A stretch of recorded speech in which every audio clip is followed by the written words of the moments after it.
هلا وبنات، شلونكم؟ شخباركم؟ نبدي الفيديو مالتنا بالصلاة على محمد وآل محمد. اللهم صل على محمد وآل محمد. اليوم الفيديو مالتنا منوع، يحتوي على طبخ، يحتوي على تسوق، روتين، تنظيف، هواي أشياء.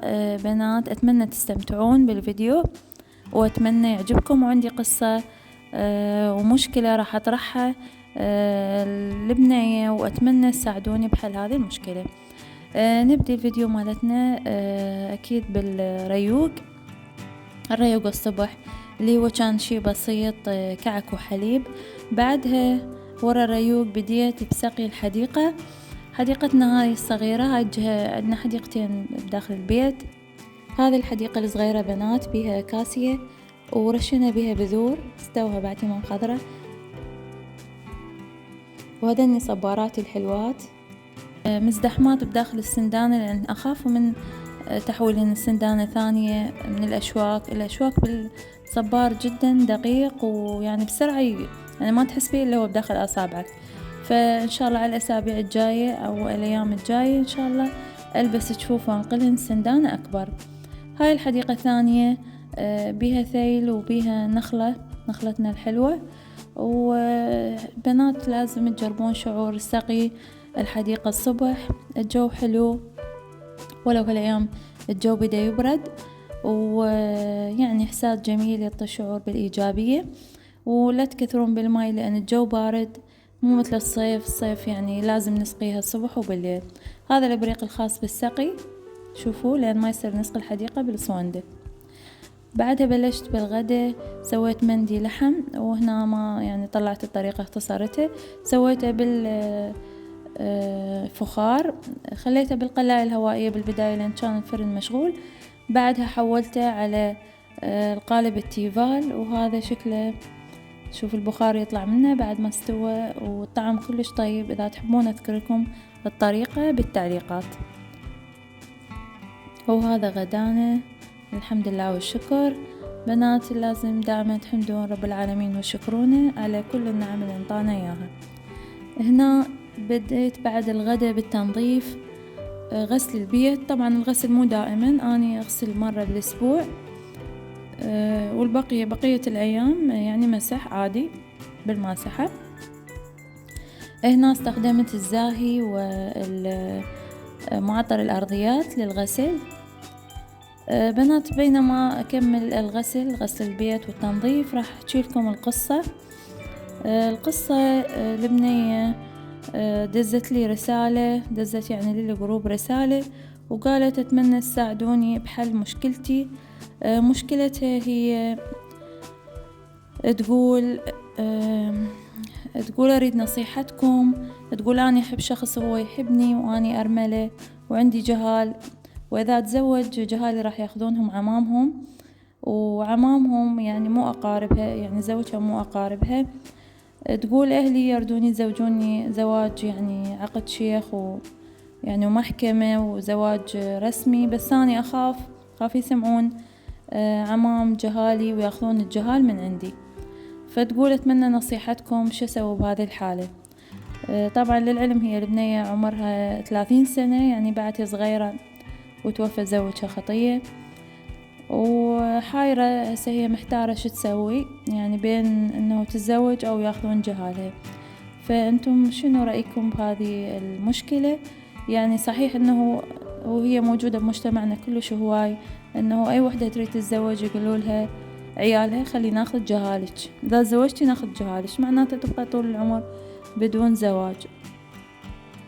اكو ناس تقول خلي تبقى على جهالها، بس ما نعرف احنا الظروف اللي هي بيها. واكو ناس بس يعني الشرع والدين يقول انه لازم البنية تتزوج، خاصة اذا كانت صغيرة، بالاخص اذا كان معها راتب، يعني معها مصدر رزق، فتحتاج انسان يوقف وياها ويصرف عليها، بس بنفس الوقت جهالها راح يضيعون من عتها.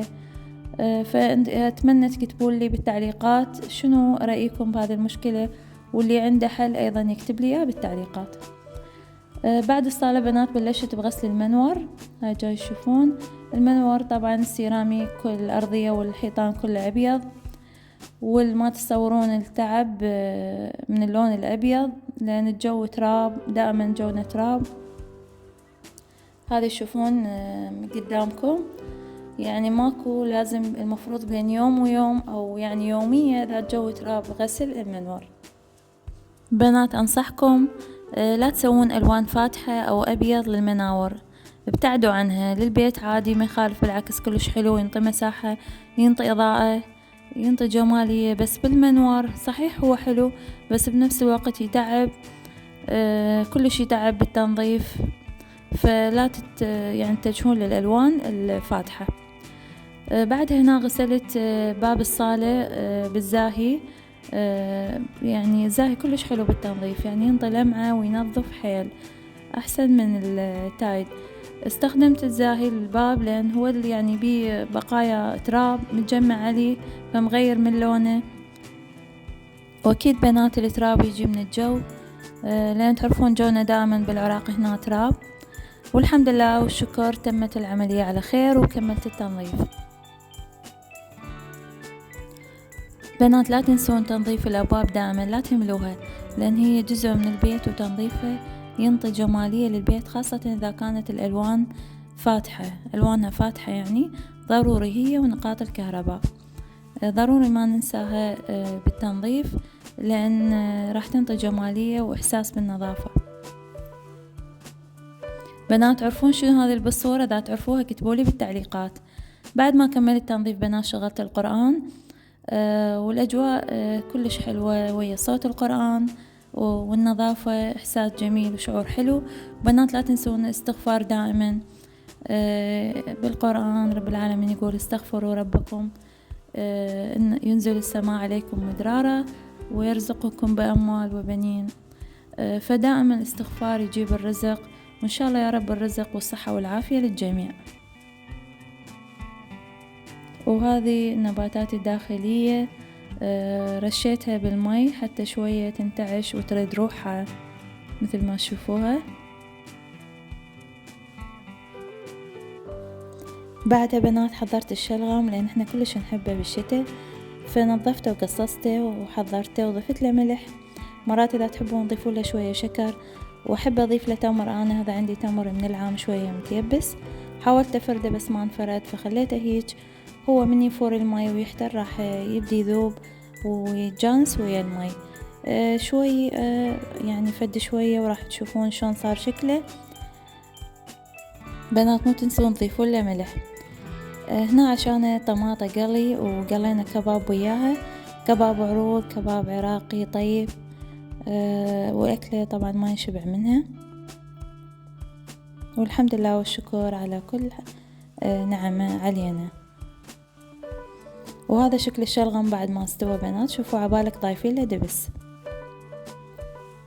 هنا عندي طرشي اشتريته وفرغته بسطل روبة عندي، وراح أضمه بالثلاجة وقت ما أريد أستخدمه. وهذا شكل اللوبيا بعد ما انسلقت. بشروني تحبون اللوبيا لو لا؟ بنات ردت أشوفكم القلاص اللي اشتريته بذاك الفيديو وقع مني وانكسر، هو الشاي مالته، انصدم الصدمة، بقى عندي بس قلاص واحد. يلا فدوة. ثاني يوم بنات طلعنا أنا والوالدة للسوق، وبدينا بمحل مستلزمات الأعمال اليدوية. محل كلش حلو كبير، يعني بيه كل شي موجود، كل شي تردونه تتوقعونه موجود يمهم. صراحة يعني محل كلش حلو، من يعني أنواع الدانتيلات الخاصة بالملابس بالخياط بالأعمال اليدوية، والخرز أشكال الخرز موجود عندهم، أشكال وألوان خاص بالإكسسوارات.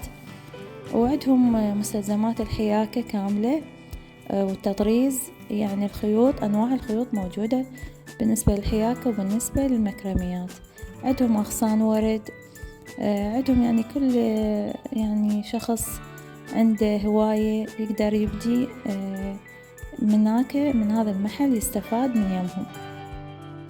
أسعارهم تقريبا مناسبة، والفرة بالمحل ما تنمل، لأن المحل يعني شغلات البيه حلوة وتجذب الانتباه. فيعني سوى اشتريت منه شغلات، وإن شاء الله أراويكم إياها بالفيديو الجاي. بنات بعدها رحت المحل النباتات الصناعية كلش حلوة، النباتات عبالك حقيقية، بس الأغصان اللي كنت رايدتها ما كانت موجودة، وقال اش كم يوم وتوصل، فإن شاء الله اش كم يوم أمر له. بعدها مرينا بمحلات الفرش والزوالي، لأن كنت رايدة اشتري فراش للاستقبال، وجاي هواي موديلات جديدة. كاشان طبعا موجود عندهم، وعندهم هواية يعني موديلات جديدة وحلوة، جاية حرير وجاية باندا، وهذا القص بكل أنواعه. بس ما اشتريت من هذا المحل لأن اللون اللي أريده كان ما موجود. هنا عندنا القص، بس هنا كان المحل ظلمة يعني كهرباء طافية، فما بينت الألوان بالصورة. هذا هنا القص السادة هم كلش حلو. بنات شو تفضلون من فراش للبيت؟ يعني شو اشتريتوا السنة؟ الفراش اكتبوا بالتعليقات الفراش العملي اللي استخدمتوه وما تعبكم بالفرش وبالغسل، اكتبولي بالتعليقات، انتظر تعليقاتكم الحلوة. هنا لقينا محل يبيع باندا قص، العفو مو باندا، برلنت قص، وكانت موديلات كلش حلوة يمهم. هنا همين هذا السادة موجود بكل المحلات تقريبا.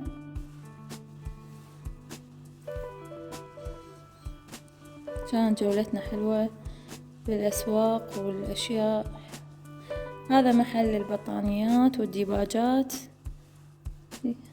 يعني مستلزمات اللي تحتاجها العروس كلها موجودة هنا، بردات، مقاعد، زوالي هم عندهم. هذه الديباجات القديفة كلش حلوة موديلاتها، تقريبا أسعارها 45 35 هيجي. هذه بردات جاهزة.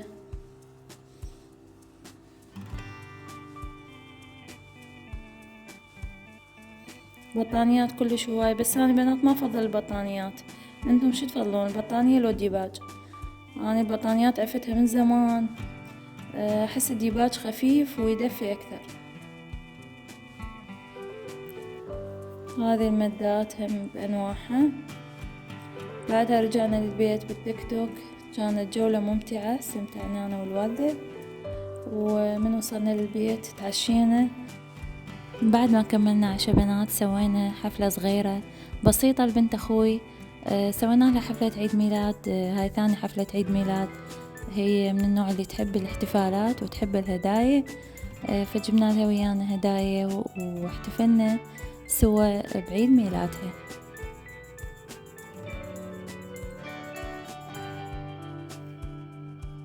بعدها بنات الججوع تالي الليل سوينا دوق من طحين التمن، نحب احنا قليناه وسوينا وياه بيض وحبشكلات، واستخدمت هاي اللي المصد مالت الزيت او الدهون، هذا يمنع الدهون عن الطفر على الطباخ وعلى السيراميك. اتمنى بنات تكونوا استمتعتوا بالفيديو، واتمنى ما تنسون اللايك والاشتراك بالقناة، وشكرا جزيلا لوجودكم وياي.